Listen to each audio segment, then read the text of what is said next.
أعوذ بالله من الشيطان الرجيم بسم الله الرحمن الرحيم إن الله وملائكته يصلون على النبي يا أيها الذين آمنوا صلوا عليه وسلموا تسليما اللهم صل على سيدنا ونبينا وشفينا ومولانا محمد وعلى آل محمد وبارک وسلم۔ محترم خواتین و حضرات، السلام علیکم۔ پیام صبح کے ساتھ ایک بار پھر حاضر میں ہوں آپ کا میزبان انیق احمد۔ خواتین و حضرات، پیام صبح میں آپ اور ہم جانتے ہیں کہ روزانہ ہم قرآن کریم سے قریب آنے کی کوشش کرتے ہیں، اپنے ملک جید علماء کو زحمت دیتے ہیں، وہ تشریف لاتے ہیں اور قرآن کریم کی آیات ہمیں سمجھاتے ہیں، قرآن کریم کا علم ہم تک پہنچاتے ہیں۔ خواتین و حضرات، ایک ایک آیت پر بات ہوتی ہے اور اس آیت کو ہم لمحہ موجود سے یعنی آج سے جوڑتے ہیں کہ یہ قرآن کریم کی آیات آج کے انسان سے کیا مخاطبت کر رہی ہیں، اور جب اہل ایمان تو تقاضے بڑھ جاتے ہیں۔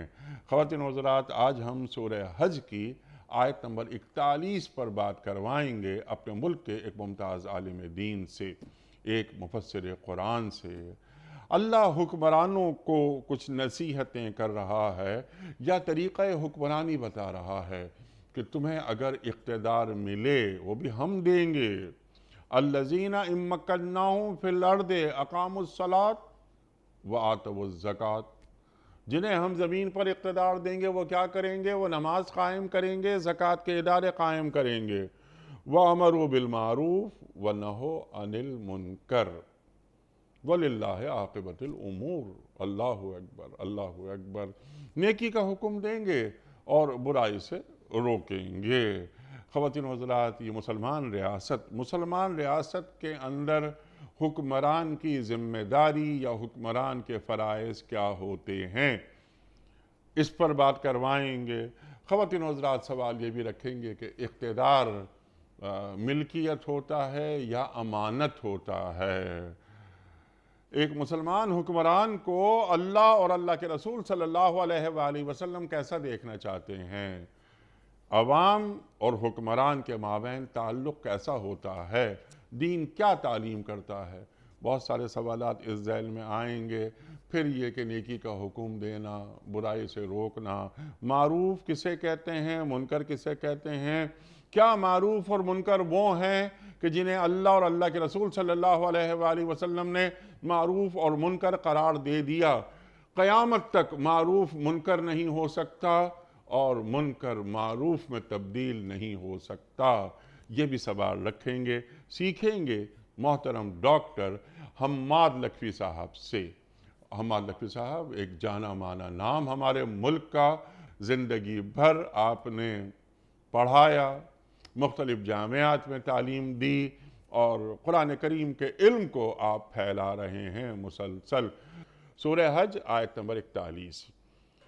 اعوذ باللہ من الشیطان الرجیم، بسم اللہ الرحمن الرحیم۔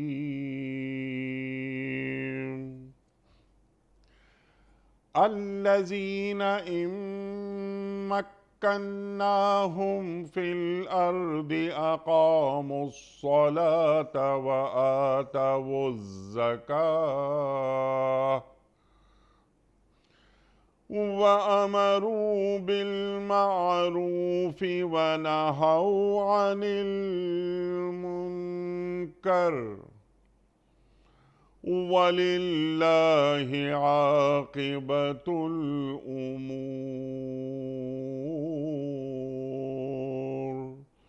صدق اللہ العظیم۔ یہ وہ لوگ ہیں جنہیں ہم زمین میں اقتدار بخشیں تو وہ نماز قائم کریں گے، زکوٰۃ دیں گے، نیکی کا حکم دیں گے اور برائی سے منع کریں گے، اور تمام معاملات کا انجام کار اللہ کے ہاتھ میں ہے۔ صدق اللہ العظیم۔ خواتین و حضرات، محترم ڈاکٹر حماد لکھوی صاحب کی خدمت میں اس سے پہلے کہ رکھیں ہم آج کے پروگرام کے حوالے سے پہلا سوال کل کے پوچھے گئے سوال کا درست جواب. آج کا سوال آپ کی خدمت میں کوئز کمپٹیشن کے حوالے سے. کل کا سوال ہم نے یہ رکھا تھا کہ ہجرت مدینہ کے لیے سرکار دو عالم صلی اللہ علیہ وآلہ وسلم نے اونٹنی کن صحابی سے حاصل کی؟ درست جواب حضرت ابو بکر صدیق رضی اللہ تعالی عنہ سے. آج کا سوال نوٹ فرما لیجئے. سرکار دو عالم صلی اللہ علیہ وآلہ وسلم کے ساتھ شیب ابی طالب میں کون سے صحابی تھے؟ حضرت عثمان غنی رضی اللہ تعالی عنہ، یا حضرت علی مرتضی کرم اللہ وجہہ، یا حضرت عمر فاروق رضی اللہ تعالی عنہ؟ جو درست جواب آپ سمجھتے ہوں روانہ فرمائیے. ہمارے فون نمبرز ہیں 00922134527 ہمارا دوسرا فون نمبر ہے 009221343000980. ہمارا ای میل ایڈریس ps@dunyatv.tv، ہمارا SMS کا نمبر 3031 اور ہمارا واٹس ایپ کا نمبر ہے 0092321825019 حضرت ڈاکٹر صاحب ارشاد فرمائیے الذین ان مکناہم فی الارض اقاموا الصلاۃ وآتوا الزکوٰۃ. اللہ کیا فرما رہا ہے؟ مسلمان حکمران کی ذمہ داریوں کو بتا رہا ہے. ارشاد. بسم اللہ الرحمن الرحیم. سورہ حج مختلف مضامین کا مجموعہ ہے، اور خاص طور پر اس میں جب ہم ابتدا سے دیکھتے ہیں تو توحید اور رسالت کے منکرین کے ساتھ مجادلہ بھی ہے. اس میں تولیت کعبہ کی بات بھی ہے، اس میں توحید و رسالت کے موضوعات بھی ہیں. اور یہاں جس مقام پر یہ آیت ہے، آیت نمبر 41، اس سے ما قبل وہ بڑی مشہور و معروف آیت ہے، آیت نمبر 39، جس کو جہاد کی اجازت کی اولین آیت قرار دیا جاتا ہے کہ نزولی اعتبار سے سب سے پہلے جو آیت نازل ہوئی جس میں جہاد کی اجازت دی گئی وہ آیت نمبر 39 ہے. اور یہ اس آیت کا تعلق آیت نمبر 41 کا اسی مضمون کے ساتھ ہے جو آیت نمبر 39 سے شروع ہوتا ہے. اُذِنَ لِلَّذِينَ يُقَاتَلُونَ بِأَنَّهُمْ ظُلِمُوا. جن لوگوں کے اوپر جنگ ٹھونسی گئی ہے اور جن لوگوں کے اوپر ظلم کیا گیا ہے ان کو جنگ کی اجازت دے دی گئی. اب یہ اجازت جو ہے وہ اس لیے تو ہرگز نہیں ہے کہ وہ کسی طرح سے جیسے دنیا کے مختلف حکمران جو اپنی یعنی کوئی جابر یا کوئی فرعون جو کسی بھی بستی کو فتح کرتا ہے تو پھر وہ دنیاوی حکمرانوں کی طرح داد عیش دیتا ہے، ایسا ہرگز نہیں ہے. بلکہ اس کے بعد آیت نمبر 40 میں فلسفہ جہاد بیان کیا گیا کہ کیوں جہاد کیا جاتا ہے. اور پھر یہ بات کہی گئی کہ یہ اللہ کے ایسے لوگ ہیں، یعنی جن کے اوپر جنگ ٹھونسی گئی تھی وہ کیا تھی کہ ان کا قصور صرف یہ تھا. آیت نمبر 40 میں بتایا الذین اخرجوا من دیارہم ان یقولوا ربنا اللہ. ان کا قصور یہ تھا کہ انہوں نے کہا تھا اللہ ہمارا رب ہے. صرف وہ توحید کا نعرہ لگانے پر ان کو وہاں سے نکالا گیا. اور پھر اللہ کریم نے فلسفہ بیان کیا کہ اگر یہ اللہ تعالیٰ بعض لوگوں کے ساتھ بعض لوگوں کو یہاں دنیا میں یہ جو آپس میں لڑائی ہے، جنگ ہے، اس کو بعض لوگوں کے ذریعے سے بعض لوگوں کو زیر نہ کرے تو یہاں پہ جتنے عبادت خانے یہ تو تباہ و برباد ہو جائیں. اب اس کے بعد اللہ کریم نے فرمایا کہ یہ لوگ جن کو گھروں سے نکالا گیا، جن کو اجازت دی جا رہی ہے جنگ کی اور ان کے اوپر جنگ ٹھونسی گئی تھی، ان کے اوپر ظلم کیا گیا تھا اور اتنا عرصہ انہوں نے مظالم سہے ہیں، ان کو جو اجازت دی گئی ہے اگر یہ لوگ کسی زمین میں اقتدار حاصل کر لیں، الذین ان مکناہم فی الارض، اگر ان کو کسی صورت میں اقتدار مل جائے تو پھر ان کا کام کیا ہوتا ہے؟ 4 مقاصد ہیں. لہٰذا اسی وجہ سے مفسرین اس آیت کو پڑھتے ہی جو سب سے پہلی بات اس سے مفہوم اخذ کرتے ہیں وہ یہ کہ اس میں اسلامی ریاست اور اسلامی حکومت کے اہداف اور اس کے جو مقاصد ہیں وہ اس کے اندر بیان کیے گئے ہیں. لہٰذا کوئی بھی اسلامی ریاست جب قائم ہوتی ہے تو دراصل ان 4 مقاصد کے لیے قائم ہوتی ہے. تو میں عرض کروں کہ اس کو تھوڑا سا پیچھے اگر لے جائیں کہ مسلمان کا ایک فرد جو ہے، ایک انڈیویجول جو ہے، مسلمان اس دنیا میں کس لیے ہے، اس کی زندگی کا مقصد وجود کیا ہے، وہ اس دنیا میں کیوں ہے، اس کی مقصد زندگی کیا ہے، وَمَا خَلَقْتُ الْجِنَّ وَالْإِنسَ إِلَّا لِيَعْبُدُونَ. وہ جہاں بھی ہوگا ایک فرد بھی ہوگا، اس نے نماز بھی پڑھنی ہے، اس نے زکوٰۃ بھی دینی ہے، اس نے نیکی کا حکم بھی دینا ہے، اس نے برائی سے منع بھی کرنا ہے۔ یہ چاروں فرائض ہر اس شخص پر ہیں جو اپنے آپ کو مومن کہتا ہے، جو اللہ اور اس کے رسول صلی اللہ علیہ وآلہ وسلم کا پیروکار ہونے کا دعویٰ کرتا ہے، یہ تو ہر اس شخص پر ہیں۔ لہٰذا جب ان کو اقتدار ملتا ہے تو اقتدار ملنے کے بعد اہداف و مقاصد تبدیل نہیں ہوتے، صرف ایریا آف جورسڈکشن بدلتا ہے۔ جب انسان ایک فرد ہوتا ہے تو ایک فرد کے اوپر وہی احکام لاگو ہوتے ہیں۔ جب وہ اپنے گھر کا سربراہ ہوتا ہے تو کلکم راعٍ وکلکم مسئول عن رعیتہ، رعیت جو ہے وہ پورا گھر ہو جاتا ہے تو اس کے اوپر اس نے یہی احکام نافذ کرنے ہیں۔ اور اگر اس کو اللہ تعالیٰ پوری زمین میں اقتدار دے دے تو وہ پھر اس اقتدار کو انہی مقاصد کے لیے استعمال کرتا ہے جن مقاصد کے لیے اللہ کریم نے یہ زندگی اور یہ وجود عطا کیا ہے۔ لہٰذا اقتدار جو ہے وہ ایک ٹول ہے، جس طرح باقی زندگی کے ٹول ہیں، اور وہ کوئی ٹارگٹ نہیں ہے۔ ٹارگٹ اصل میں اللہ کا قانون اس دھرتی پر نافذ کرنا ہے، اور اس کے لیے 4 مظاہر ہیں۔ اور یہاں جو 4 باتیں فرمائی گئی ہیں، جو نماز کی بات کی اور زکوٰۃ کی بات کی، یہ اس پہ ہم الگ الگ بات کر لیں گے کہ نماز کا کیا فلسفہ ہے اور زکوٰۃ کا کیا فلسفہ ہے، لیکن میں ابتدائی گفتگو میں یہ بات ضرور عرض کر لوں کہ یہ 4 مقاصد جو ہیں یہ ایک اجتماعی زندگی کا ایک خاکہ بتاتے ہیں کہ نماز استعارہ ہے حقوق اللہ کا، زکوٰۃ استعارہ ہے حقوق العباد کا، اور امر بالمعروف اور نہی عن المنکر ایک پاکیزہ معاشرے کا استعارہ ہے۔ یہ ہے وہ مقصد جب اللہ تعالیٰ کسی کو کوئی بھی اقتدار عطا کرے۔ اور پھر اس کو ایک بار اور ذہن میں رکھیے کہ یہ جو مکناہم ہے یہ تمکین سے ہے، اور تمکین کا مطلب لازمی طور پر اقتدار نہیں ہوتا بلکہ اسباب و وسائل کی فراہمی ہوتا ہے۔ یہ جو اسباب و وسائل کی فراہمی ہے یہ اقتدار کی صورت میں بھی ہو سکتی ہے، یہ کسی کو علم کی صورت میں بھی ہو سکتی ہے، یہ مادی وسائل کی صورت میں بھی ہو سکتی ہے، یہ جسمانی صلاحیتوں کی صورت میں بھی ہو سکتی ہے۔ جس کو اللہ تعالیٰ جس بھی قسم کی مضبوطی عطا کرے، اسباب و وسائل فراہم کرے، ان کو انہی مقاصد کے لیے استعمال کرے گا۔ یہ اہل ایمان کا شیوا ہے، اور اہل ایمان جہاد کے ذریعے سے جب بستیاں فتح کرتے ہیں تو پھر بھی ان کو وہاں پہ یہی ایک جو مقصد زندگی کا ہے وہ اسی کو وہ نافذ کرتے ہیں، اس کے علاوہ کوئی اور مقصد ان کا ہوتا نہیں۔ اسی لیے حضرت عثمان غنی رضی اللہ تعالیٰ عنہ کا قول علامہ ابن کثیر نے لکھا ہے کہ یہ آیت ہمارے بارے میں نازل ہوئی ہے کہ ہم تھے جن کے اوپر مظالم ڈھائے گئے مکہ کے اندر، اور ہم تھے جن کو اجازت دی گئی جہاد کی، اور ہم تھے جب مدینہ منورہ میں آئے، اور ہمیں سے یہ خطاب کیا گیا ہے، اور ہمیں کے بارے میں یہ بتایا گیا ہے کہ ان کو اگر اللہ اقتدار دے دے تو یہ پھر وہ اس طرح کسی نظام زکوٰۃ، نظام صلاۃ اور پھر پاکیزہ معاشرے کی تشکیل کا ایک نظام نافذ کریں گے۔ اور پھر یہ نظام نافذ ہوتا ہوا ساری دنیا نے دیکھا کہ نبی اکرم صلی اللہ علیہ وآلہ وسلم کے بعد اس دنیا میں، اس دھرتی پر وہ جو 4 خلفائے راشدین نے نظام رائج کیا ہے وہ انہی 4 مقاصد کی تکمیل کا بہترین مظاہرہ ہے۔ سبحان اللہ۔ اور ان کے ذہن میں ہمیشہ یہی بات رہی کہ یہ جو اقتدار ہمیں حاصل ہوا ہے یہ اللہ کی عطا ہے، اور یہ ہمارے پاس امانت ہے۔ مخلوق خداوندی اور اللہ کے درمیان ہم رابطے کا ذریعہ بن رہے ہیں۔ یا ایھا الذین آمنوا اطیعوا اللہ و اطیعوا الرسول و اولی الامر منکم۔ اللہ اکبر۔ حکمران کے فرائض کیا ہوتے ہیں؟ قرآن کریم جو بیان فرما رہا ہے، آپ نے 4 فرائض واضح کر دیے۔ رفتہ رفتہ بات آگے بڑھتی ہے۔ جو آپ نے بات فرمائی کہ گھر کا سربراہ ہے تو اس کی بھی زیر نگیں جو لوگ ہیں، اس کی فیملی، وہ ان کا حاکم ہے۔ اس طرح ایک قوم کا حاکم، مسلمان ریاست کا حاکم، اس کی ذمہ داریاں اللہ کیا متعین کر رہا ہے؟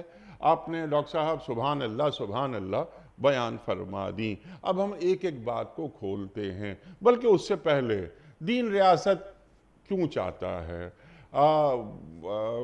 ایک سوال یہ بھی ذہن میں آتا ہے کہ اُذِنَ لِلَّذِينَ يُقَاتَلُونَ بِأَنَّهُمْ ظُلِمُوا کی جو آپ نے بات فرمائی، تو کیا یہ ہجرت یعنی ایک دیباچہ ہوتا ہے اس بات کا کہ اب ریاست مسلمانوں کو حاصل ہو جائے گی؟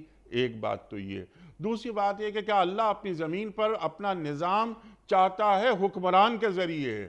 نظام ہوگا اللہ کا، ذریعہ بنیں گے حکمران۔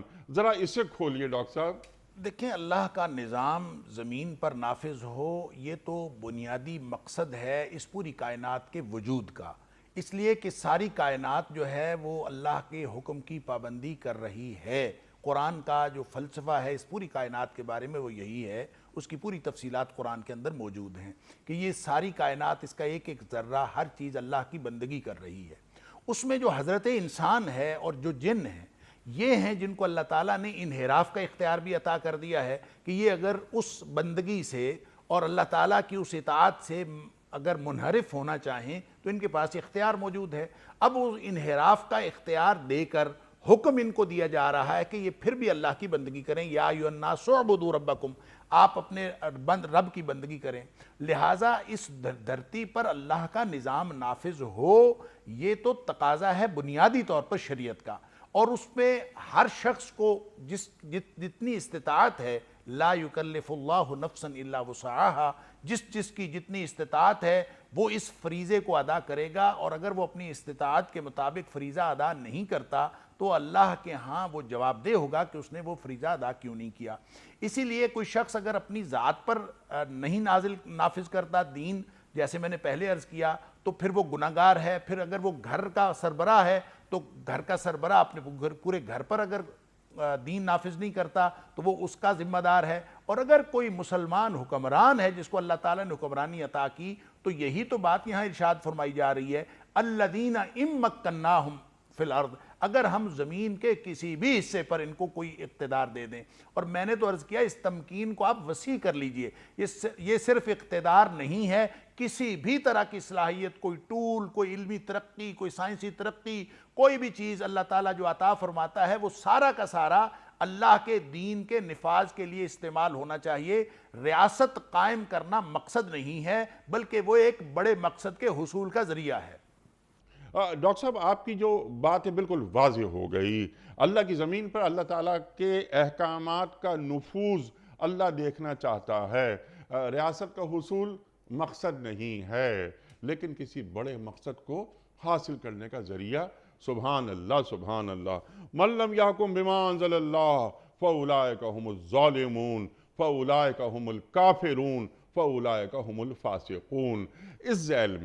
اسی ذیل میں اب ذرا ہم آگے بڑھاتے ہیں۔ جس طرح آپ نے بات فرمائی کہ تمکنت کے کئی اس کے اظہار کے شعبے ہیں، لیکن حاکم وقت ڈاکٹر صاحب کیا زمین پر اللہ تعالیٰ کا نمائندہ ہوتا ہے؟ بالکل صحیح ہے جی، وہ زمین پر اللہ کا نمائندہ ہوتا ہے، اور جو انسان ہے یہ اپنے بطور انسان ہی زمین پر اللہ تعالیٰ کا نمائندہ ہے، اور اس زمین پر جو اصل ساری انسانیت کی نمائندگی کرتے ہوئے جو سب سے بڑے جو اس آیت کے مصداق ہیں کہ اللہ تعالیٰ نے اس زمین پر خلیفہ بنایا اور خلیفہ نازل کیا، تو وہ تو نبی اکرم صلی اللہ علیہ وسلم کی ذات ہے۔ اور خلیفہ سے انی جاعل فی الارض خلیفہ کا معنی یہ ہے کہ میں زمین میں ایک ایسی ہستی، ایک ایسا وجود پیدا کرنے والا ہوں، بنانے والا ہوں جو میرے احکام کے پیچھے چلے گا، جو میرے احکام کو نافذ کرے گا۔ تو اس کے اولین مصداق تو نبی اکرم صلی اللہ علیہ وسلم ہے۔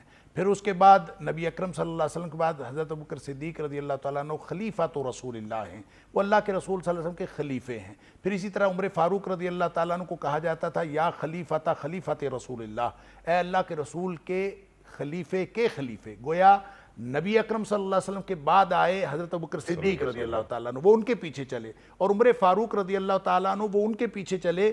لہٰذا یہ جو لائن ہے، یہ جو چین ہے، دراصل جو ہم اعلیٰ منہاج النبوہ کی بات کرتے ہیں، خلافت اعلیٰ منہاج النبوہ، آج بھی جو خلافت یا آج بھی جو حکومت قائم ہوگی وہ نبی اکرم صلی اللہ علیہ وسلم کے دیے گئے نظام حکومت کے مطابق ہوگی، تو وہ جو شریعت نافذ ہوگی اس کا نام ہے خلافت۔ لہٰذا انسان جو بھی کوئی دنیا میں حکمران ہوگا وہ نبی اکرم صلی اللہ علیہ وسلم کے دیے ہوئے جو عملی انتظام حکومت ہے اس کے مطابق نظام چلائے گا، تو وہ زمین پر اللہ کا نمائندہ ہوگا۔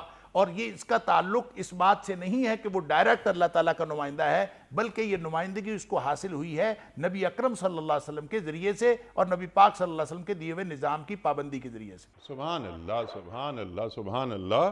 اطیعوا اللہ و اطیعوا الرسول و اولی الامر منکم۔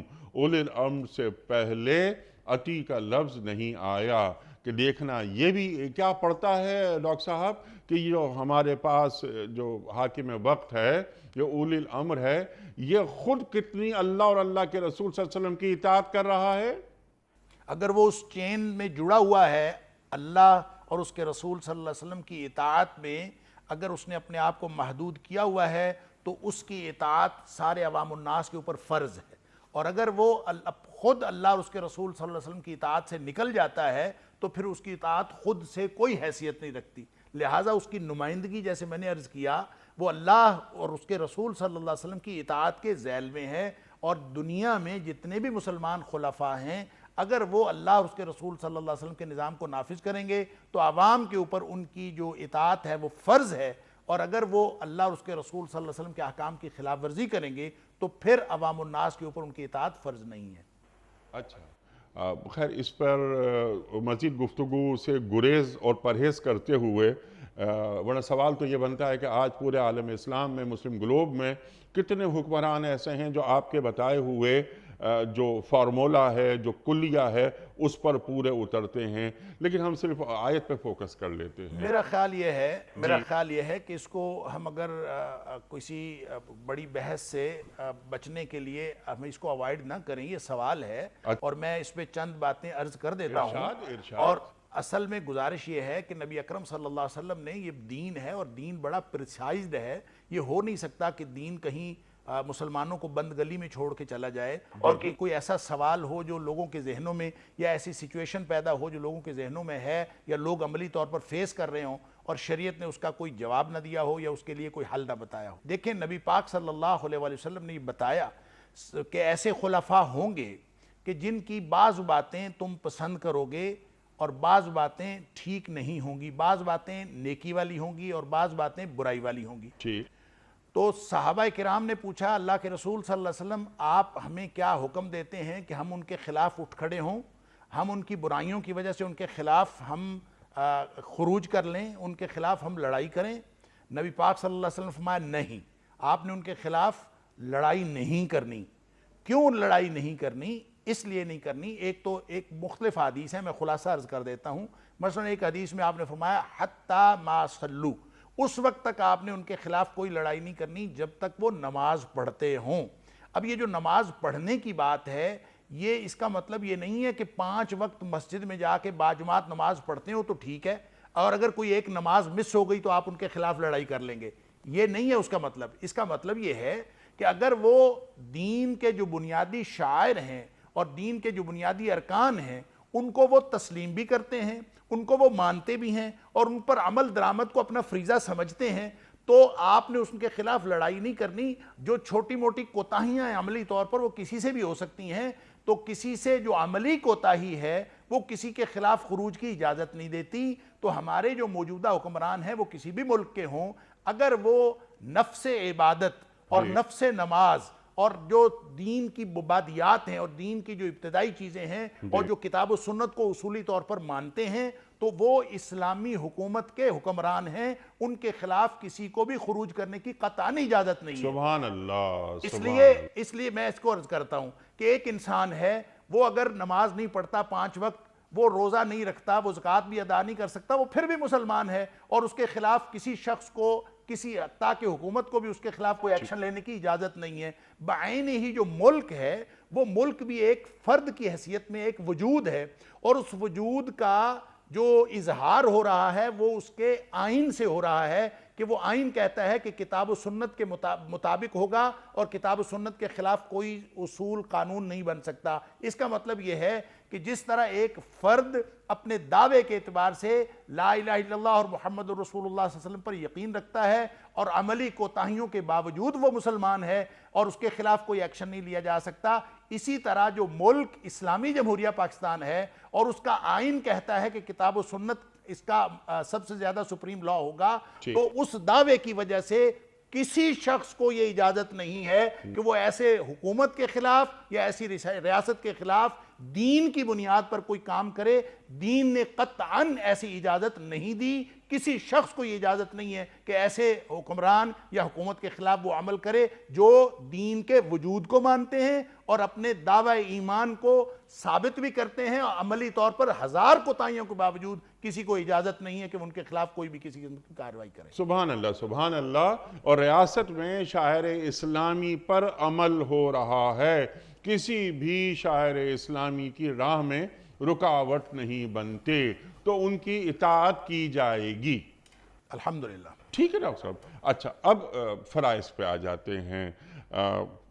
ظاہر ہے بنانا اسٹیٹس نہیں ہوتی، مسلم ریاستیں، یہاں پر پورا ایک ڈسپلن ہوتا ہے اور کام کیا جاتا ہے، لیکن ہمارے پاس مسلم گلوب کے اندر کیا یہ سورہ حج کی آیت نمبر 41 میں جو 4 فرائض ہیں اور بتائے گئے ہیں کہ یہ فوکس کر دیا گیا ہے کہ یہ 4 کام تو تمہیں کرنے ہی کرنے ہیں، اقاموا الصلاۃ وآتوا الزکوٰۃ امروا بالمعروف ونہوا عن المنکر، تمہیں نماز کا ادارہ قائم کرنا ہے، تمہیں زکوٰۃ کا ادارہ قائم کرنا ہے، تمہیں نیکی کا حکم دینا ہے۔ نیکی کا حکم کیسے دیا جاتا ہے؟ بدی سے روکنا ہے، برائی سے روکا کیسے جاتا ہے؟ اب ہم ایک ایک کر کے بات آپ سے کرواتے ہیں کہ صلاۃ، نماز کا ادارہ قائم کرنا، یہ ذمہ داری ہے حکمران کی، اس کے کیا معنی ہے ڈاکٹر صاحب؟ دیکھیں، اس کا مطلب یہ ہے کہ حقوق اللہ کے حوالے سے صرف نماز نہیں بلکہ تمام جو اللہ کے حقوق ہیں ان کو، ان کی عوام سے پابندی کروانا یہ حکمران کی ذمہ داری ہے، اور حکمران کو چاہیے کہ وہ عوام الناس کے اندر ایسا نظام قائم کرے کہ جس میں کوئی شخص بھی بے نماز نہ ہو، اور اگر کہیں پہ لوگ نماز نہیں پڑھتے تو ان کی نماز پڑھنے کا اہتمام کریں، جن کے پاس علم نہیں ہے ان کو علم دیا جائے، جن کے پاس کوئی وقت نہیں ہے ان کو وقت کا اہتمام کیا جائے، جو اپنی نوکریوں مزدوریوں کی وجہ سے نہیں پڑھ سکتے ان کی نوکریوں اور مزدوریوں میں یہ گنجائش پیدا کی جائے، حتیٰ کہ پورے ملک کے اندر ایسا نظام قائم کیا جائے جیسا خلافت راشدہ کے اندر تھا۔ آپ دیکھیں کہ کبھی سوال ہی پیدا نہیں ہوتا کہ کوئی شخص بے نماز ہو، خلافت راشدہ میں ایسا نظام قائم ہوا، اور نبی پاک صلی اللہ علیہ وسلم کے دور میں ایسا نظام قائم ہوا جس کو آگے خلفائے راشدین نے جاری رکھا کہ منافقین بھی مسجد میں نماز پڑھنے کے لیے آتے تھے، یعنی اس طرح کا نظام تھا کہ کوئی شخص نماز نہیں بھی پڑھنا چاہتا، جیسے قرآن نے کہا کہ وَإِذَا قَامُوا إِلَى الصَّلَاةِ قَامُوا كُسَالَىٰ، وہ تو نماز پڑھنے کو ان کا دل ہی نہیں کرتا تھا، پھر بھی ان کو نماز پڑھنا پڑتی تھی اور وہ آ کے کھڑے ہو جاتے تھے۔ ایسا نظام قائم کرنا یہ حکمران کی ذمہ داری ہے، اور اسی طرح سے زکوٰۃ کا نظام قائم کرنا بھی حکمران کی ذمہ داری ہے کہ وہ ایسا نظام قائم کرے۔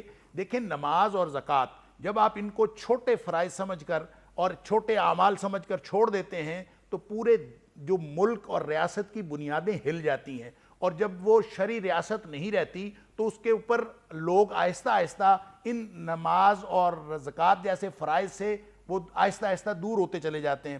اس کو دیکھیں، میں اس طرح دیکھتا ہوں کہ جیسے حضرت ابوبکر صدیق رضی اللہ تعالیٰ عنہ نے، ان کے دور میں جب کچھ لوگوں نے زکوٰۃ نہ دینے کا اعلان کیا تو حضرت ابوبکر صدیق رضی اللہ تعالیٰ نے اعلان کر دیا، وَاللَّهِ لَأُقَاتِلَنَّ مَنْ فَرَّقَ بَيْنَ الصَّلَاةِ وَالزَّكَاةِ، میں ان کے خلاف جہاد کروں گا، لڑائی کروں گا جو نماز اور زکوٰۃ میں فرق کر دیتے ہیں، وہ کہتے ہیں نماز پڑھتے ہیں زکوٰۃ نہیں دیں گے۔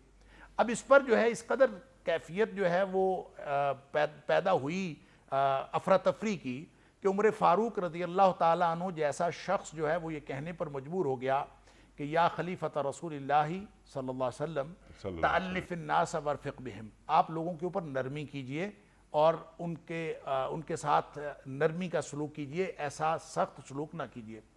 اس موقع پر حضرت ابوبکر صدیق رضی اللہ تعالیٰ نے ایک بات ارشاد فرمائی تھی کہ اَيُنْقَصُ الدِّينُ وَأَنَا حَيٌّ، کہ تم کیا سمجھتے ہو کہ دین میں کمی کی جا رہی ہوگی اور میں ابو بکر زندہ ہوگا؟ یہ ممکن نہیں ہے۔ اس کا مطلب یہ ہے کہ جس معاشرے کے اندر نماز اور زکوٰۃ کا نظام قائم نہیں ہوتا اور حکمران ایسا نظام قائم نہیں کرتے، اس کا مطلب ہے دین میں کمی کیے جا رہے ہیں۔ ہمارے ساتھ اصل میں یہ ہوا ہے، اگر ہم پیچھے تاریخ کو دیکھیں تو یہاں پہ مختلف عملی مسائل کے ساتھ مختلف کلامی گروہ پیدا ہو گئے۔ آپ حضرت علی رضی اللہ تعالیٰ عنہ کے جو شیعان تھے ان کے مقابلے میں خوارج پیدا ہوئے۔ خوارج نے مختلف قسم کے انتہائی سخت قسم کے مسائل کا جو ہے وہ اعلان کیا. ان کی سختی کے نتیجے میں اور اس کے مقابلے میں اس کو سختی کو کم کرنے کے لیے ایک گروہ پیدا ہوا جن کو مرجئہ کہتے ہیں. اور مرجئہ نے پہلے تو خوارج کی سختی کو کم کرنے کے لیے بات کی، لیکن آہستہ آہستہ وہ اس نتیجے پہ پہنچے کہ عمل جو ہے وہ انسان کے ایمان کو نقصان دیتا ہی نہیں ہے. آپ جو مرضی کرتے رہیں، عمل ایمان انسان کا قائم رہتا ہے. لہٰذا اس سوچ اور فکر نے جو آگے بڑھتی گئی تو آج ہم دیکھتے ہیں کہ سارے ہی لوگ مومن ہیں، سارے ہی لوگ مسلمان ہیں. کوئی نماز نہ بھی پڑھے وہ بھی مسلمان ہے، جو زکوٰۃ نہ بھی دے وہ بھی مسلمان ہے. حالانکہ نبی اکرم صلی اللہ علیہ وسلم نے جو بات ارشاد فرمائی تھی کہ دین ایک کل کا نام ہے. قرآن نے کہا یا ایھا الذین آمنوا ادخلوا فی السلم کافہ، اے ایمان کا دعویٰ کرنے والو اسلام کے اندر پورے کے پورے داخل ہو جاؤ. ولا تتبعوا خطوات الشیطان، چھوٹے چھوٹے جو شیطان کے دیے ہوئے سٹیپس ہیں ان سٹیپس کی وجہ سے دین سے دور نہ ہوتے جاؤ. اور نبی اکرم صلی اللہ علیہ وسلم نے فرمایا تھا دین پورا ہے، آہستہ آہستہ لوگ دین کو چھوڑتے چلے جائیں گے. لَتُنْقَضَنَّ عُرَى الْإِسْلَامِ عُرْوَةً عُرْوَةً، ایک ایک کڑی کر کے اسلام لوگوں کے ہاتھوں سے چھوٹتا چلے جائے گا. گویا اسلام کی کڑیاں ٹوٹتی چلی جائیں گی. اور فرمایا کہ جب بھی ایک کڑی ٹوٹے گی فَلَمَّا انْتَقَضَتْ عُرْوَةٌ تشبث الناس باللتی تلیہا، لوگ اس سے نیچے والی کڑی کو پکڑ لیں گے. گویا آہستہ آہستہ لوگ دین سے دستبردار ہوتے چلے گئے. یہ ہمارے ساتھ عملاً ہوا ہے. ہماری پوری تاریخ یہ ہے کہ ہم آہستہ آہستہ دین سے دستبردار ہوئے ہیں. نماز اور زکوٰۃ ایسے ہی گم نہیں ہوئی، یہ آہستہ آہستہ ہمارا طریقہ کار یہ ایسا رہا ہے. پھر نبی پاک صلی اللہ علیہ وسلم نے فرمایا اولہن نقداً الحکم وآخرہن الصلاۃ، سب سے پہلا جو اسلام کا جو سب سے پہلی کڑی جو اسلام کی ٹوٹے گی، جو سب سے پہلا اصول لوگوں کے ہاتھوں سے چھوٹے گا، الحکم، وہ یہ ہے کہ معاشرے پر اللہ کے قانون کی بجائے غیر اللہ کا قانون آ جائے گا. جب یہ ہو جائے تو سمجھ لیجئے اسلام کی کڑیاں ٹوٹنا شروع ہو گئی ہیں. اور فرمایا ٹوٹتے ٹوٹتے ٹوٹتے اس اجتماعی نظام کو آپ آہستہ آہستہ دستبردار ہوتے گئے. اور فرمایا وآخرہن الصلاۃ، اور جو آخری سلسلہ ہے جو اس دین کا وہ ٹوٹے گا وہ ہے نماز. گویا دین جو ہے نظام صلاۃ اور پھر پورے اللہ کا قانون نافذ کرنے کے درمیان پورا دین ہے. اگر کوئی شخص نظام صلاۃ بھی چھوڑ دیتا ہے یا کوئی حکمران اس پر توجہ نہیں دیتا تو اس کا مطلب ہے دین ہماری ترجیحات میں باقی نہیں رہا اور دین ہماری ریاست میں باقی نہیں رہا. سبحان اللہ. اچھا، آپ کی گفتگو کے ذیل میں اب سوالات جو اٹھتے ہیں وہ سمپل سوال پہلا یہ ہے کہ صلاۃ نماز کی بہت زیادہ اہمیت، جیسے کہ آپ نے بات فرما دی، اور پورا جو تاریخی عوامل وہ بھی سامنے آ گئے. کیا ایک حاکم وقت جبراً نماز پڑھا سکتا ہے؟ وہ آرڈر دے سکتا ہے؟ اور کیا وہ بالجبر زکوٰۃ لے سکتا ہے یا عوام الناس پہ چھوڑ دی جاتی ہے یہ بات؟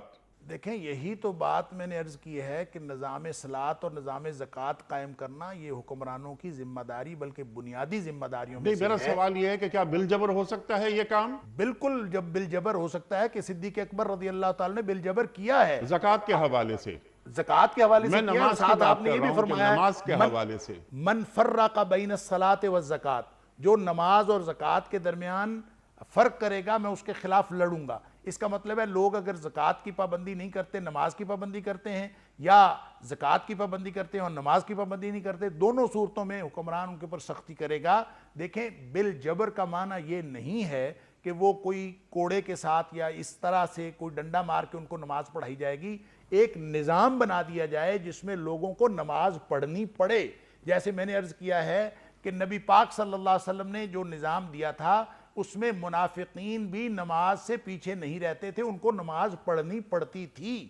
اگر ہمارا نظام اس طرح سے بنا دیا جائے، اور یہ بنا دینا یہ حکمران کی ذمہ داری ہے. ایسا نہیں ہے کہ کوئی شخص نماز نہیں پڑھ رہا اور وہ اس کے پیچھے سے کوڑا لے کے پھرتا رہے کہ نماز پڑھو، ایسا نہیں ہے. لیکن نظام میں صلاۃ قائم کرنا جس میں کسی کا نماز چھوڑنا ممکن نہ رہے، یہ قائم کرنا یہ حکمران کی ذمہ داری ہے. سبحان اللہ. سازگار ماحول پیدا کیا جائے کہ جس میں نماز پڑھنا اور زکوٰۃ دینا بڑا آسان ہو جائے.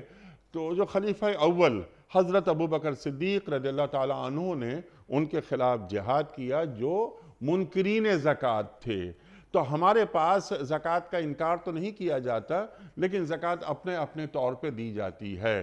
تو آپ نے بہت اچھی بات، بڑی خوبصورت بات یہ فرمائی کہ ایسا خوبصورت ماحول پیدا کر دیا جائے کہ اور پرکشش ماحول کہ نماز پوری ریاست پڑھتی نظر آئے اور پوری ریاست زکوٰۃ لیتی نظر آئے اور عوام ریاست کو زکوٰۃ دیتے نظر آئیں. تو ڈاکٹر صاحب یہ جو زکوٰۃ کا ادارہ ہے نماز کے بعد اب زکوٰۃ، تو زکوٰۃ تو ریاست کلیکٹ کرے گی نا؟ بالکل، یہ اصل میں تو زکوٰۃ کلیکٹ کرنا یہ ریاست کا ہی فریضہ ہے. ریاست اس کو دوسروں سے لے اور جن لوگوں سے، اور پھر ریاست خود ہی خرچ کرے. اصل میں تو یہ ایک اجتماعی نظام کا حصہ ہے اور ریاستی نظام کا حصہ ہے، نہ کہ یہ کوئی انفرادی نظام ہے. لیکن جہاں پہ جس طرح ہمارے ہاں جو نظام صلاۃ ہے وہ قائم نہیں ہے، دیکھیں نظام صلاۃ جو ایک یعنی اسلامی ریاست کے اندر جو حکمران ہوتا ہے وہی اس کا پیش امام بھی ہوتا ہے نماز پڑھانے کے لیے. لہٰذا ان دونوں باتوں میں فرق نہیں ہے کہ جو حکومتی امیر ہو وہ کوئی اور ہو اور جو عبادات کا امیر ہو وہ کوئی اور ہو. ایسا نہیں ہے. یا تو وہ خود نماز پڑھائے گا جو حکمران ہے، یا وہ مقرر کرے گا جس کو نماز پڑھانے کے لیے، تو وہ نماز پڑھائے گا جو حکومتی نمائندہ مقرر کیا ہوا ہوگا. گویا یہ ایک سینٹرلائزڈ سسٹم ہوگا.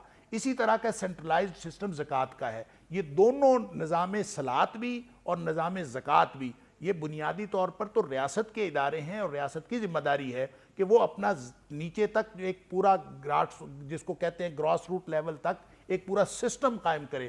اور جہاں سسٹم موجود نہیں ہے اور حکومتی سرپرستی ان دونوں چیزوں کو قائم کرنے کے لیے نہیں ہے، وہاں لوگ انفرادی طور پر دیتے ہیں، انفرادی طور پر گروپس بھی لیتے ہیں اور وہاں پہ یہ لوگ اپنے فرائض ادا کرنے کی کوشش کرتے ہیں. لیکن حقیقتاً اسلام نے جو نظام دیا ہے یہ ریاستی ایک ادارہ ہے اور ریاست کو چاہیے کہ وہ ان شعبہ جات کو قائم کرے اور ان شعبہ جات میں عوام الناس کا اعتماد حاصل کرے. اور عوام الناس کو یہ اعتماد ہو کہ ہم جب حکومت کو دیں گے تو یہ درست جگہ پہ خرچ ہوگی اور پورا نظام شفاف ہے. جب حکومت کے ساتھ یہ اہتمام ہوگا، یہ لوگوں کو اعتماد ہوگا، تو پھر لوگ اسی سسٹم میں آئیں. اور اصل میں مقصود بھی یہی ہے. سبحان اللہ سبحان اللہ. زکوٰۃ کی کلیکشن یہ اصل میں کام ہے ریاست کا. ڈاکٹر صاحب کہ اگر ریاست یہ کام نہیں کر رہی تو یہ عوام الناس کو اجازت ہے کہ وہ اپنے طور پر انفرادی طور پر جو زکوٰۃ جس کو دینی ہے وہ خود دے دے؟ کیا اس کی اجازت دین دیتا ہے؟ اگر ریاست یہ کام نہیں کر رہی، یا ریاستی اداروں کو ہی زکوٰۃ دیتے رہنا چاہیے کہ اگر کوئی اس میں سقم ہے وہ سقم دور ہو جائے گا لیکن زکوٰۃ کلیکٹ ریاست ہی کرے گی؟ یہ نہیں کہ ایک شخص انفرادی طور پر زکوٰۃ دیتا رہے لوگوں کو. اصل میں فریضہ کوئی بھی ساقط نہیں ہوتا. جب کوئی سسٹم موجود نہ ہو، عملی طور پر کوئی شخص اگر اپنے فرض میں کوتاہی کر رہا ہے، مثال کے طور پر اگر حکمران یا ریاست کوتاہی کر رہی ہے اور وہ پورا کوئی ایسا سسٹم ڈیولپ کر کے نہیں دے رہی، یا اس سسٹم پر عوام الناس کو اعتماد نہیں ہے اور اس کے اندر کوئی ایسا سقم موجود ہے، تو فریضہ تو ساقط نہیں ہوتا. مثال کے طور پر اگر ہم نماز کا نظام دیکھیں تو اس میں حکومتی سطح پر اگر نظام نماز کا نہیں ہے تو نماز تو پڑھنی ہے لوگوں نے. اسی طرح سے اگر کوئی با اعتماد نظام زکوٰۃ کا نہیں ہے تو لوگوں نے انفرادی طور پر زکوٰۃ تو دینی ہے. اس میں یہ سمجھتا ہوں بہتری کی کوشش کرنی چاہیے. عوام الناس کو بھی حکومت کا جو دیا ہوا نظام ہے اس کے ساتھ جڑنے کی کوشش کرنی چاہیے، اور حکومت کو اور ریاست کو بھی یہ چاہیے کہ وہ ان دونوں ڈپارٹمنٹس کو ریاستی شعبہ جات بنا کر لوگوں کو اس کے ساتھ منسلک کریں اور عوام الناس کو اعتماد دیں، تاکہ یہ ایک ریاستی شعبے کے طور پر متعارف ہو، اجتماعی نظام بنے، نہ کہ انفرادی نظام. سبحان اللہ سبحان اللہ. یہ اجتماعی نظام بنے اور نظر آئے کہ یہ ریاست وہ ریاست ہے کہ جس میں مسلمان رہتے ہیں اور حکمران نماز ان کے ذہن میں ترجیحات میں شامل ہے، زکوٰۃ کی کلیکشن ان کی ترجیحات میں شامل ہے. اور ڈاکٹر صاحب نے جو بات بالکل واضح کر دی، حقوق اللہ اور حقوق العباد، زکوٰۃ کا نظام جب پکا ہو جاتا ہے، مضبوط ہو جاتا ہے، تو غریب، نادار، مفلس، ان کی کفالت کرنا بھی ریاست کی ذمہ داری ہو جاتی ہے. مسلمان ریاست ناداروں کو، معذوروں کو، مجبوروں کو تنہا نہیں چھوڑتی، اور یہ ذمہ داری بنیادی طور پر ریاست کی ہے اور اس کے لیے کام کرنا چاہیے ڈاکٹر صاحب. اور عوام کو بھی حکمرانوں کو پریشرائز کرنا چاہیے کہ آپ مسلمان حکمران ہیں، 58 ریاستیں ہیں مسلمانوں کی، تو اپنے اپنے طور پر اپنی اپنی ریاستوں میں نماز صلاۃ اور نماز زکوٰۃ یہ قائم ہوتا دکھائی دے. ڈاکٹر صاحب بہت اچھی بات آپ نے فرمائی اور ہمیں تعلیم کر دیا۔ اچھا ڈاکٹر صاحب، دو فرائض اور، امروا بالمعروف و نہو عن المنکر۔ میں نے انٹرو میں ایک سوال رکھا تھا، ایک بات رکھی تھی کہ جو معروف اور منکر، مطلب نیکی اور بدی، جو اللہ اور اللہ کے رسول صلی اللہ علیہ وآلہ وسلم نے بیان فرما دیے، وہ قیامت تک رہیں گے۔ نیکی کا حکم دیں گے یہ حکمران، برائی سے روکیں گے۔ تو کیا یہ معروف کو، جیسے حالات چل رہے ہیں، بعض اوقات ایسا محسوس ہوتا ہے کہ معروف کو منکر بنا دیا جاتا ہے اور منکر کو معروف بنا دیا جاتا ہے، یعنی احساس زیاں جا رہا ہے مسلمان ریاستوں سے، ہمیں احساس ہی نہیں ہوتا۔ تو حکمران کی بنیادی ذمہ داریوں میں یہ بھی ذمہ داری ہے کہ وہ نیکی کا حکم دے گا اور برائی سے روکے گا۔ معروف کے معنی کیا ہیں، منکر کے معنی کیا ہیں، اور اس کام کا طریقہ کار کیا ہوگا؟ دیکھیں، اصل میں یہ چاروں جو فرائض ہیں یہ سارے آپس میں باہم مربوط ہیں، یہ الگ الگ نہیں ہیں، اور جب ریاست ان چاروں فرائض کو ادا کرے گی تو پورے ایک پاکیزہ معاشرے کی گویا ایک تصویر ہے جو ان چار فرائض کے اندر اللہ کریم نے عطا فرما دی ہے۔ جیسے میں نے شروع میں عرض کیا، نماز حقوق اللہ کا استعارہ ہے، اور جو زکوٰۃ ہے یہ حقوق العباد کا۔ تو اس طرح گویا حکمرانوں کا یہ فرض ہے کہ وہ حقوق اللہ میں سے اگر کوئی چیز تلف ہو رہی ہے تو وہ معاشرے میں اہتمام کریں کہ لوگ حقوق اللہ کو ادا کرنے والے بنیں، اور اگر کوئی حقوق العباد میں سے کوئی چیز تلف ہو رہی ہے تو وہ اہتمام کریں ریاست اور اس کے ذمہ داران اور حکمران کہ وہ کوئی بھی چیز حقوق العباد کے حوالے سے تلف کیے جانے والی نہ ہو اور لوگوں کے حقوق پورے کیے جا رہے ہوں۔ اور اس کے ساتھ جڑی ہوئی یہ تیسری چیز ہے کہ معاشرے کو پاکیزگی دینے کے لیے وہ عوامل کہ جو نیکی کا حکم دینے والے اور برائی سے منع کرنے والے، یہ کام بھی معاشرے کے اندر امپلیمنٹ کرنے کا یہ ریاست کا ہے اور حکومت کا ہے کہ وہ وہاں پہ ایسے اقدامات کرے کہ جہاں کہیں نیکی کا کام ہے اس کو فروغ دینے کے لیے اہتمام کرے، اور جہاں کوئی برائی کی بات ہے اس کو روکے۔ اب رہ گئی بات یہ جو آپ نے سوال کیا کہ معروف سے کیا مراد ہے اور منکر سے کیا مراد ہے، تو اس میں اصولی طور پر جب ہم لفظی بات کرتے ہیں تو معروف سے مراد ہے جانی پہچانی چیز، اور اس سے مراد ہر وہ چیز ہے جس کو انسانی فطرت جو ہے وہ جانتی بھی ہے، پہچانتی بھی ہے، اور نیکی کے طور پر، عالمگیر طور پر مانا جاتا ہے، اور اس کی سند اللہ اور اللہ کے رسول سے حاصل ہو رہی ہے۔ جی میں عرض کرتا ہوں۔ اور اسی طرح سے منکر جو ہے وہ ہے جس سے انسانی فطرت ابا کرتی ہے، اور جو سلیم الفطرت انسان اس کی طرف نہیں جاتا، اور عالمگیر سطح پر اس کا شعور پایا جاتا ہے۔ لیکن جب اس معروف اور منکر کو ہم اللہ اور اس کے رسول صلی اللہ علیہ وسلم کے احکام سے دیکھتے ہیں تو یہ ممکن ہی نہیں ہے کہ کوئی ایسی چیز جس کا حکم اللہ اور اس کے رسول صلی اللہ علیہ وسلم دے رہے ہوں تو وہ معروف انسانی فطرت کے کسی بھی طور خلاف ہو، یہ ممکن نہیں ہے۔ تو انسانی فطرت اللہ التی فطر الناس علیہا، جو اللہ کریم نے انسانوں کی فطرت بنائی ہے، عین اس کے مطابق اللہ نے اپنا دین نازل کیا ہے۔ اور جب فطرت ڈیمیج ہو جاتی ہے اور فطرت لوگوں کی بگڑ جاتی ہے تو وہاں معروف اور منکر کے اصول بدل جاتے ہیں، وہاں پہ بگڑی ہوئی فطرت کے طور پر لوگوں کی جانی پہچانی اور عالمگیر شعور، پورا معاشرہ کہے کہ یہ منکر کو وہ معروف کر دے اور معروف کو وہ منکر کر دے، اور لوگوں کی بگڑی ہوئی فطرت معروف اور منکر کے پیمانے بدل دے، تو بھی اللہ اور اس کے رسول صلی اللہ علیہ وسلم کے حکم کے اندر کوئی تبدیلی نہیں ہو سکتی، اس لیے کہ جو انسانوں کی سلیم الفطرت جو معیار ہے، جو سطح ہے، اس کے مطابق اللہ اور اس کے رسول صلی اللہ علیہ وسلم نے احکام ارشاد فرما دیے۔ لہذا معروف صرف وہ ہوگا جس کو اللہ اور اس کے رسول صلی اللہ علیہ وسلم حکم دے دیا، اور منکر وہ ہوگا جس سے اللہ اور اس کے رسول صلی اللہ علیہ وسلم منع کر دیا۔ نبی اکرم صلی اللہ علیہ وسلم کا فرمان ہے کہ آپ نے فرمایا ما ترکت شیئا، میں نے ایک بھی چیز ایسی نہیں چھوڑی، یقربکم الی اللہ ویبعدکم من النار الا امرتکم بہ، جو تمہیں اللہ کے قریب کر سکتی تھی اور جہنم سے دور کر سکتی تھی مگر میں نے اس کا تمہیں حکم دے دیا ہے۔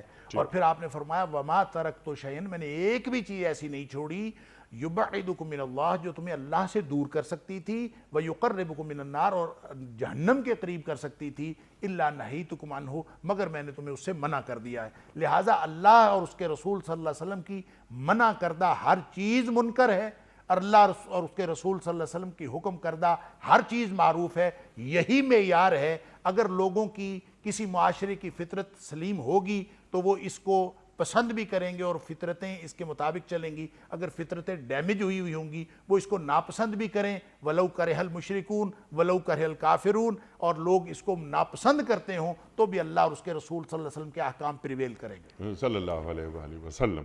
اچھا ڈاکٹر صاحب، یہ اس سلسلے میں حکمران کی ذمہ داری کہ اگر منکر کو معروف بنایا جا رہا ہو یا سمجھا جا رہا ہو تو پھر حاکم وقت کی ذمہ داری کیا ہے، اور کیا پورے عالم اسلام میں، کیا مسلم گلوب میں، یہ آخری سوال ہے میرا آج کے پروگرام کا، کہ کیا آپ یہ دیکھ رہے ہیں کہ پورے عالم اسلام میں کہیں پر یہ چاروں فرائض جو حاکم وقت پر قرآن کریم نافذ کر رہا ہے آپ کو عملی طور پہ نظر آ رہے ہیں؟